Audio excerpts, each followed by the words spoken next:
right, fellas, let's talk about the conversation regarding the Atlanta Falcons. The Atlanta Hawks. Obviously, the big news, they traded Trey Young to the Washington Wizards. I mean, Sham Charania, he broke the report. It was no surprise that he wanted out of Atlanta. Atlanta Hawks right now, especially with how the way Jalen Johnson has been playing basketball this season, playing at an all-star caliber level.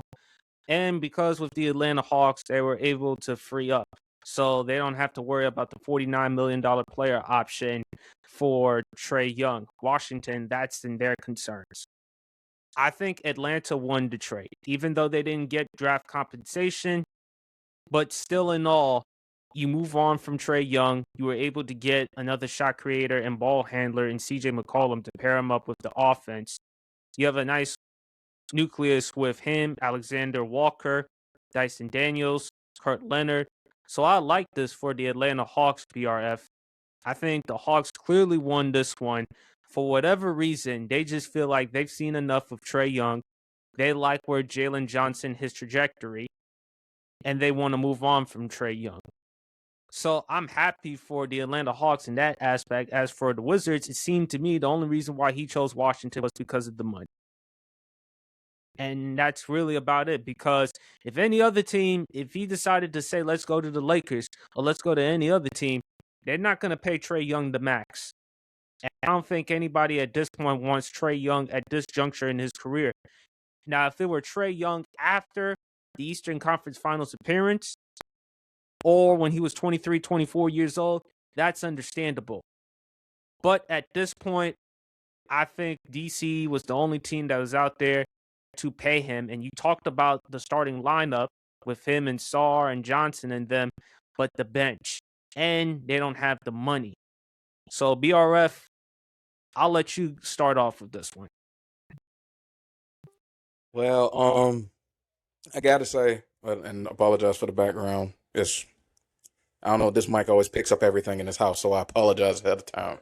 That's all good. Okay, but now what I will say is, I definitely enjoyed this move. Well, I'm not gonna say enjoyed because I was one of the biggest Trey Young supporters, especially when they went on that Eastern Conference Finals run, and everybody's now like, oh, well, it's a fluke, it's a fluke. But you know what? Hindsight's 2020. That team in 2021 was just so built.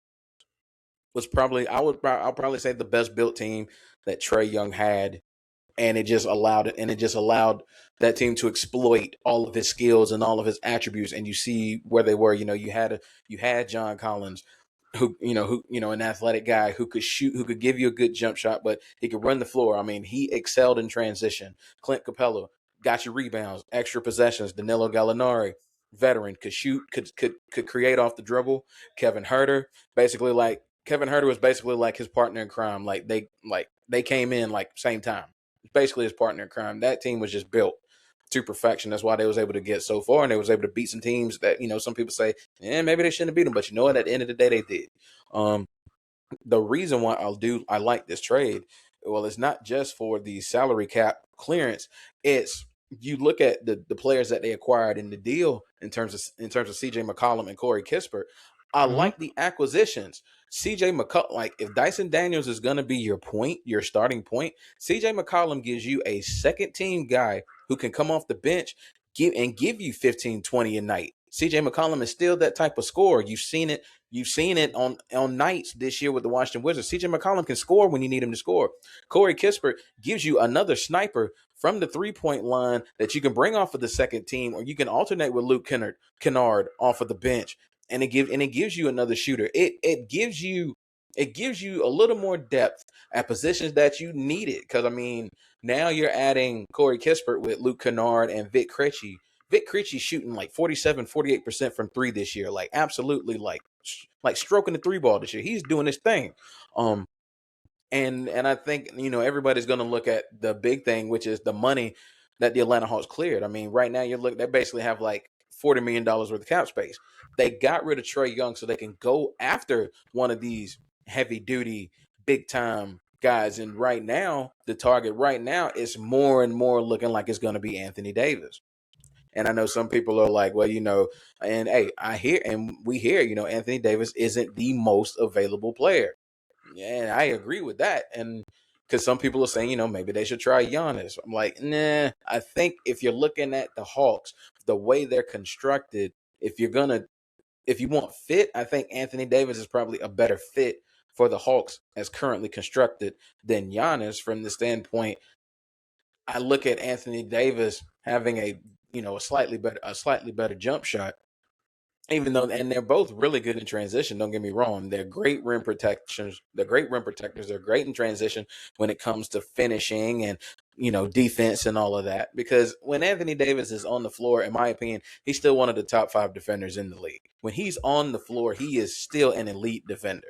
But I think a lot of people are just looking at it from the standpoint of, well, there goes the Hawks, letting somebody go for nothing again. And it's like, hey, look, the Hawks are honestly, when you look at the Hawks from a draft capital perspective, they have that protected pick where whoever finishes worst between New Orleans and Milwaukee will get that pick. And if I'm not mistaken, they have another pick, which I think is Cleveland's.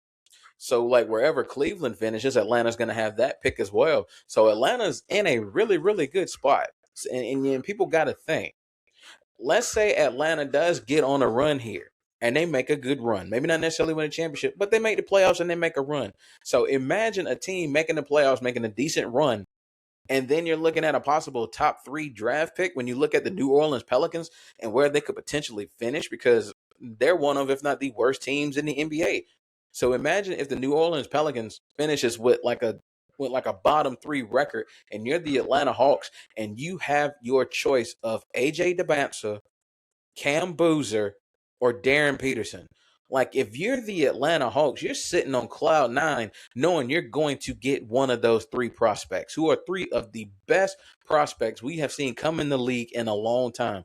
A guy like Darren Peterson, a combo guard who can play point, play 2, can give you buckets.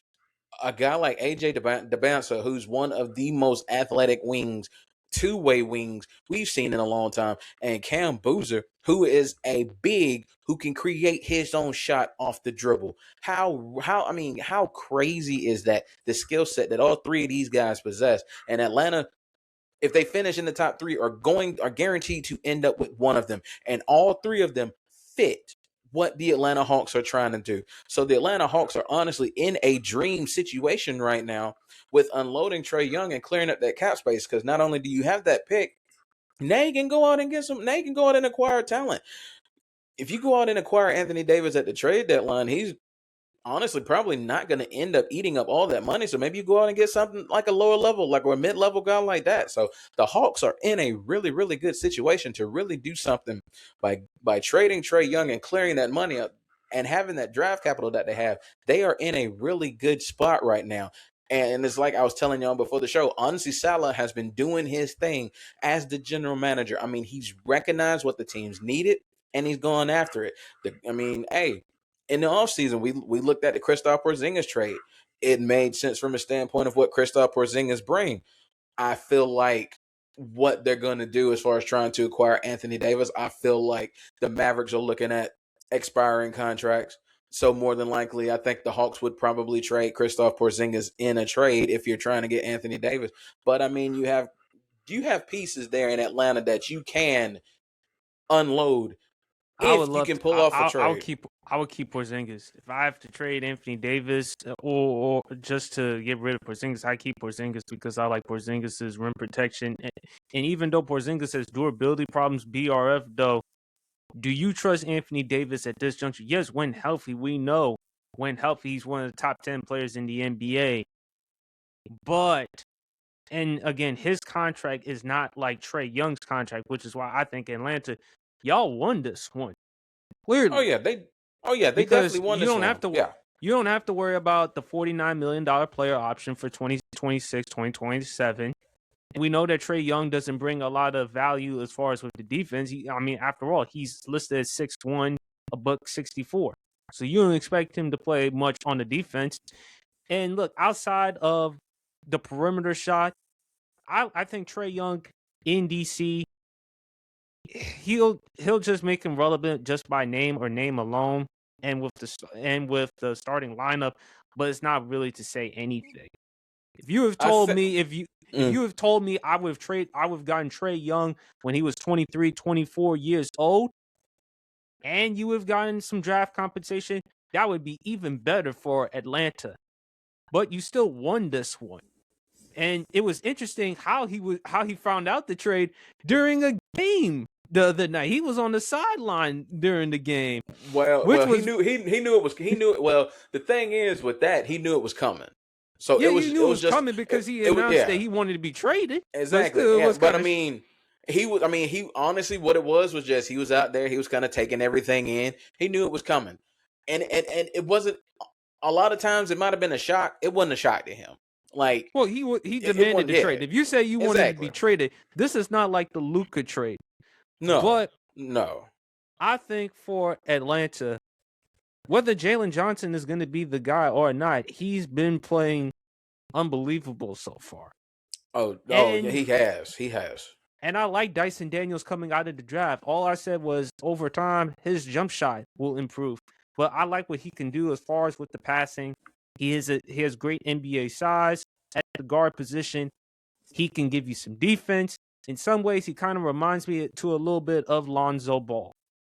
In some ways, Lonzo Ball because of the size and because of the basketball IQ.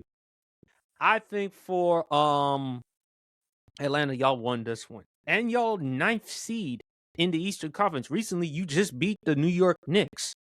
And y'all 16-13 without Trey Young. Exactly. So, they went back-to-back nights beating the Minnesota Timberwolves and the New York Knicks, who are both really, really good, offensive teams, and shut them both down. So the potential's there. The potential's there for this team. They just have to be more consistent on a nightly basis. Big fella. Oh man, I hate to lose a superstar like that because it reminds me so much when I was a child how Neat was, sent to the Clippers for Danny Manning. But in this case right here, I gotta agree with Biaria. As an adult, you are allowed to change your opinion once you get a lot of facts. And I think that Jalen Johnson, not only is he, very, very talented, I think he could be the guy. He's a hell of a lot less low. He's a lot more low maintenance, I will say. Because if you remember correctly, there was 2 teams involved in trades. Both of them said hell no. Mm-hmm. So, both of them said no to a full-time all-star. What went on in that locker room? So, especially when Minnesota, so. But you got to ask yourself that. And, he's a liability on the defensive side of the ball. There's a lot to be desired with this trade. I wish we could have got another pick so we could, fully justify. If it would have been the 2 players and a pick, yeah. But, it's tough to see around the corner when it's just 2 players for an offensive juggernaut like a Trey Young. Granted, his durability has gone down a little bit. When durability goes down, then everything else kind of suffers at a certain point. But you certainly miss a superstar like that, especially when you had the city on fire going to the Eastern Conference Final for the first time since the Budenholzer era, when you had the Monte Carlo 2014-2015 season. That was the year in which Atlanta had the number 1 seed and got swept by the Cavs in the Eastern Conference Finals. Yeah, that was the first time we've ever made the conference finals since then. So you're definitely going to miss him. It's quite good that I have tickets to that game when he returns to Atlanta. Which date? Which date is the home game? That's the 20. Hold on, let me go to my ticket real quick. Because they play them the 24th and the 26th. Yes. Yeah. February. You're paying for February. Yes. And I bought the ticket right before he got traded because you won this one, big fella. Here's why. 3 reasons. 1, you go to Atlanta. 2, you get to see the rematch. 3, Black History Month. And 4, you get to deal with them wags. Yeah, all 4. Then we go to Magic City afterwards. But yeah, on Tuesday or the 24th. Waffle House. Yeah. Tuesday the 24th, that's when he returns. On the the 7:30 game. And I got HD tickets, so thank God. I got them early. Ooh. No, I got them early because I didn't know he was Okay. going to get traded. I just Hey, thought that, still. that Yeah. was just one of those games where, you sneak up and kind of get you some good seats because, they're playing a bad team. You don't realize he's finna get traded, but those city about Exactly. to be on Not only did you get some good tickets, now you go into a game with some narrative behind it. So it's like, oh yeah, Yeah. you So, kind of hit the jackpot a little bit on that one. yeah, $84. So yes, Hey. indeed. So, but I'm just excited, man, about what's gonna happen in Atlanta, man. I'm hoping that one day that city is starving for a champion, man. And I would love for it to be in basketball as well. I'm a Laker fan and what have you, but I'm always gonna cheer for the home team. I bleed red and black, and it's always good when your home state team good. Like I said, I never forgave the Hawks for trading my guy. I never forgave him for that. So yeah, that after Neek left, I was like, you know what, y'all on y'all own. But that really bothered me. Like I said, always die hard Lakers, but you love to see the home team win. Love to see the home team win. But after Neek, I had to, no. But I gotta admit, as a Jersey dude who lives not too far away from New York City, even until the Washington Wizards get into playoff contention, I'm gonna miss those Knicks fans yelling "fuck Trey Young."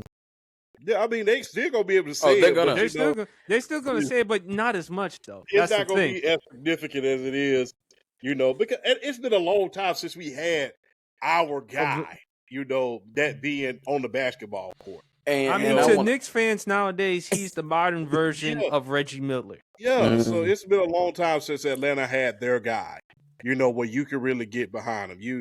A lot of cats really, we had the Monte Carroll team, but that was more of a team thing. We didn't have our guy there. Dominique Wilkins was our guy. Trey Young was our guy. Those two guys that you could really, really look at and say, those are our guys. So it's kind of hard when you see our guys get traded because those are the guys we rattle around. Not to mention, man, look, when you think about how Trey Young went head to head with the Knicks, throwing dice on the floor and doing stuff like that. And it was equivalent to how Dominique Wilkins used to go head up with the Boston Celtics. But that was It was exciting. equivalent to that. Yeah, they used to go head up with the Boston Celtics. I never forget, at one point, Larry Bird was about to break the scoring record, for most points in a game. And I never forget Dominique Wilkins had said, guys on our bench was cheering for him. And he said, I went in the locker room. I said, I'm finna make sure every last one of y'all get fined. He said, I said, I'm finna make sure every last one of you get fined. He said, you don't cheer for the enemy, but that's that's who you want. It's been a while since we have. Not everybody liked the Joe Johnson and not everybody liked the Joe Johnson and Josh Smith team. Not everybody liked. Not everybody liked them. I'll say this. I knew those teams had a ceiling, but I personally love those teams. I Yeah. love the athleticism.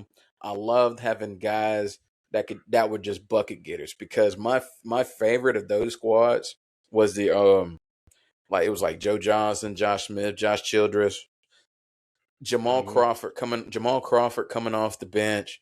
Mike Bibby was the point guard. I personally love those teams. They took as an H seed, taking the Boston Celtics to 7 games. Even though we lost that series, that is still one of my all-time Atlanta Hawks highlights. To have a team like that, Zaza Pachulia, giving Kevin Garnett the business the entire series, that is one of my all-time Hawks moments. I personally love that team. But I will say this though, to one of your points, PSP, if the Atlanta Hawks, yeah, because you were saying you'd rather keep KP. I personally feel like with the Dallas Mavericks wanting expiring contracts, I see no way he's not included. But if the Hawks were to swing something and they kept both, bro. Me personally though, I don't see an Anthony Davis trade without that expiring contract just to make the money work. That's just me. And plus, how would Porzingis would be fitted in Dallas, given how he and Luka didn't work out? Is because it was reported that he and Luka didn't see eye to eye. Now that Luka is now with Los Angeles, I don't know how he would feel comfortable being back in Dallas. Well, I Only mean, reason- he'd be the guy because not on well he honestly if he could stay healthy, he would be the guy from the standpoint of not only did Luka get traded, and then you have Anthony Davis in Atlanta. There's a Kyrie story that we haven't talked about yet that we may talk about at some point in this show. So I'm just saying. But I think Dallas, if he's going to be the guy, I don't know about that. I would just try to do what I can to build the franchise around Cooper Flag, who's Oh, been playing agreed. pretty well. Well, Who's yeah, been playing he'd be pretty the well. Cooper Flag. Oh, yeah. Okay, I won't say the guy, but he would be the clear number 2. Yeah, He'd be the number 2. complimentary star at best. Yeah. And when you look at these NBA players coming into the draft, AJ Dynasty, you got Darren Peterson out of Kansas. You got Carlos Boozer's son, Cam Boozer. Some really good talent heading into this draft class. So it's interesting to see. So, of course, even though we focus in on football, we're going to spend a lot more time watching some basketball, not just on the NBA, but also on the college basketball level. And of course, this 2026 NBA draft is probably this is one I haven't been as excited or looking forward to an NBA draft like this one. I haven't been excited in a long time for a draft. So this is going to be a fun draft because this year is going to be deep. It really is. It really is. And I think it's going to be a lot of fun, man.